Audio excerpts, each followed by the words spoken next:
Hello friends, आप सभी का वेलकम है हमारे यूट्यूब चैनल में। फ्रेंड्स, आज के इस वीडियो में हम बात करने वाले हैं एक ऐसे गवर्नमेंट जॉब्स के बारे में जिसके अंदर अगर आपने बीसीए पास आउट किया है या आपने बीएससी इन कंप्यूटर साइंस या इंफॉर्मेशन टेक्नोलॉजी में किया है या बीई बीटेक आपने कंप्यूटर साइंस में किया है तो आप एलिजिबल होते हैं उस एग्ज़ाम को देने के लिए।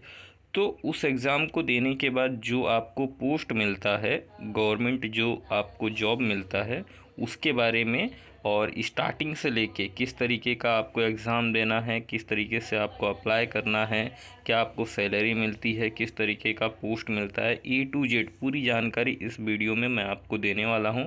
तो अगर आप हमारे चैनल पर नए हैं तो चैनल को सब्सक्राइब कर दीजिए और साथ ही साथ बेल आइकन को भी क्लिक कर दीजिए कि मेरी वीडियोस की जो भी नोटिफिकेशन रहे वो आप तक मिलता रहे। तो चलिए स्टार्ट करते हैं। तो सबसे फर्स्ट हम बात कर लेते हैं कि आपको एग्ज़ाम कौन सा देना होता है। तो जो गवर्नमेंट जॉब के बारे में मैं आपको इस वीडियो में बताने वाला हूं उसके लिए आपको आरआरबी जेई का एग्ज़ाम देना होता है। अभी अगर आपको आरआरबी जेई नहीं पता है तो मैं एक शॉर्ट इन्फॉर्मेशन आपको दे देता हूं।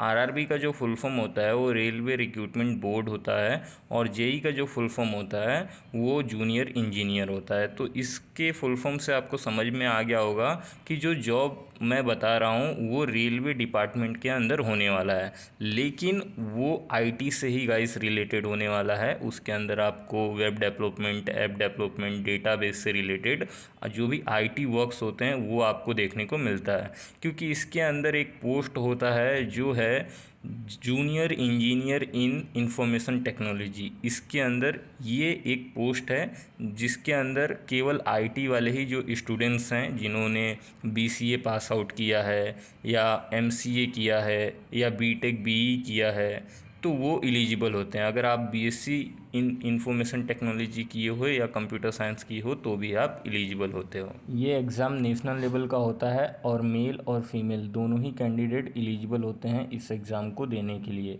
और जो इस एग्ज़ाम का नोटिफिकेशन है वो आरआरबी के ऑफिशियल वेबसाइट पे रिलीज़ होता है और ये एग्ज़ाम हर साल में एक बार कंडक्ट कराया जाता है और इसका नोटिफिकेशन आपको जुलाई से लेके सितंबर के मंथ के बीच में देखने को मिलता है। नेक्स्ट बात कर लेते हैं एलिजिबिलिटी के बारे में। तो एलिजिबिलिटी में दो चीज़ आपकी देखी जाती है, एक तो क्वालिफ़िकेशन और दूसरी एज लिमिट। तो क्वालिफ़िकेशन तो आपके पास होगा ही जो मैंने बताया है। नेक्स्ट उसके बाद आपका एज लिमिट देखा जाता है जो मिनिमम 18 ईयर्स होना चाहिए और मैक्सिमम 33 ईयर्स होना चाहिए अगर आप जनरल कैटेगरी से बिलोंग करते हैं। तो अगर आप किसी रिजर्व कैटेगरी से बिलोंग करते हैं जैसे कि ओबीसी से बिलोंग करते हैं तो आपको एक्स्ट्रा 3 ईयर्स का एज रिलैक्सेशन दिया जाता है। अगर आप एससी और एसटी से बिलोंग करते हैं तो 5 ईयर्स का, और अगर आप पीडब्ल्यूडी कैटेगरी से बिलोंग करते हैं तो आपको 10 ईयर्स का एक्स्ट्रा एज रिलैक्सेशन दिया जाता है। तो बात कर लेते हैं सिलेक्शन प्रोसेस के बारे में। तो सबसे फर्स्ट आपका CBT 1 एग्ज़ाम होता है। CBT का जो फुल फॉर्म होता है वो कंप्यूटर बेस्ड टेस्ट होता है। देन आपका CBT 2 होता है एंड उसके बाद ये दोनों में अगर आप पास आउट हो जाते हैं तो आपका मेडिकल टेस्ट होता है, डॉक्यूमेंट वेरिफिकेशन होता है और फिर आप सिलेक्ट होते हैं। कंप्यूटर बेस्ड जो फर्स्ट है उसके एग्ज़ाम पैटर्न की अगर हम बात करें तो इसमें 4 सब्जेक्ट्स होते हैं। मैथमेटिक्स होता है, जर्नल इंटेलिजेंस एंड रीजनिंग होता है, जर्नल अवेयरनेस होता है और जर्नल साइंस होता है। ये चारों सब्जेक्ट्स से क्वेश्चंस पूछे जाते हैं। मैथमेटिक्स से 30 questions, journal intelligence and reasoning से 25 क्वेश्चंस, जर्नल अवेयरनेस से 15 क्वेश्चन और जर्नल साइंस से 30 क्वेश्चंस। टोटल 100 क्वेश्चंस होते हैं जो 100 मार्क्स के होते हैं। नेक्स्ट बात कर लेते हैं CBT पेपर सेकंड के बारे में। तो आप यहाँ पे देख सकते हैं journal awareness, physics and chemistry, basic of computer and application, basic of environments and pollution control और टेक्निकल एबिलिटी, ये सभी सब्जेक्ट्स हैं जिनसे क्वेश्चंस पूछा जाता है। जर्नल अवेयरनेस और फिजिक्स एंड केमिस्ट्री ये दोनों में ही 15 क्वेश्चंस आपको देखने को मिलते हैं।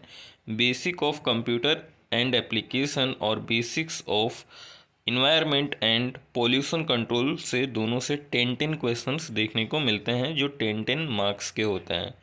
एंड जो लास्ट वन जो सब्जेक्ट है टेक्निकल एबिलिटीज़, तो आप अगर जूनियर इंजीनियर इन आईटी में बनना चाहते हैं ये पोस्ट के लिए, तो आपसे आईटी से रिलेटेड क्वेश्चंस पूछा जाता है। अगर आप बीएससी पास आउट हैं, बीसीए पास आउट हैं, तो आपको बीएससी के लेवल के क्वेश्चंस देखने को मिलते हैं, जो टोटल 100 क्वेश्चंस होते हैं। अगर आपने बीई बीटेक किया है तो आपको बीई बीटेक का लेवल का क्वेश्चंस देखने को मिलता है, लेकिन वो सारा क्वेश्चंस आईटी से रिलेटेड ही होता है। ये जो टेक्निकल एबिलिटी है ये आपके डिसिप्लिन पे चूज़ करता है कि आपने कौन से डिसिप्लिन चूज़ किए हैं। कोई मैकेनिकल वाला होता है जो जूनियर इंजीनियर मैकेनिकल पोस्ट के लिए अप्लाई कर रहा है, तो उससे मैकेनिकल के रिलेटेड क्वेश्चंस पूछा जाता है। इलेक्ट्रिकल के लिए इलेक्ट्रिकल का। तो इस तरीके का इसका जो एग्ज़ाम पैटर्न है वो सीबीटी पेपर सेकंड का है। तो गाइस अगर हम सैलरी की बात करें तो ये पोस्ट पे आपको 35,000 से लेके और 50,000 के बीच में आपको स्टार्टिंग सैलरी मिल जाता है पर मंथ।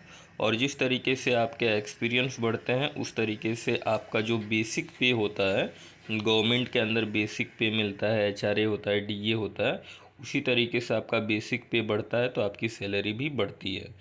तो गाइस ये जो सैलरी है ये मैं आपको अप्रॉक्सीमेट सैलरी बता रहा हूँ, क्योंकि किसी का पोस्टिंग एक्स सिटीज़ में होता है, वाई सिटीज़ में होता है, तो किसी का जेड के सिटीज़ में होता है। तो ये तीनों ही सिटीज़ में डिफरेंट डिफरेंट सैलरी है, लेकिन मिनिमम सैलरी आपको 35 देखने को मिलता है। उससे कम यहाँ पे आपको नहीं मिलता है, उससे अबो ही मिलता है। तो गाइस मैं उम्मीद करता हूँ कि दी गई जानकारी आपको पसंद आई होगी। अगर आपको दी गई जानकारी पसंद आई है तो वीडियो को लाइक कर दीजिए, चैनल को सब्सक्राइब कर दीजिए और साथ ही साथ बेल आइकन को भी क्लिक कर दीजिए कि मेरे वीडियोस की जो भी नोटिफिकेशन रहे वो आप तक मिलता रहे।